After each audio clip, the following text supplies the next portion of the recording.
Hindi man tayo swerte palagi sa buhay, ang mahalaga mabuti tayong tao.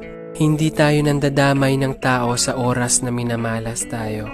Kumikilos tayo ng walang inaagrabyadong tao. Pinapakita natin na kahit anong pagsubok pang dumating, hindi tayo gagawa ng ikakasama natin. Hindi tayo gagawa ng masama para kumita. Mas piliin natin maging mabuting tao para kahit walang-wala ka at kahit dumaan ka sa pagsubok mo sa buhay, merong mga tao na gagabay sa'yo. Merong mga tao na maiintindihan yung sitwasyon mo.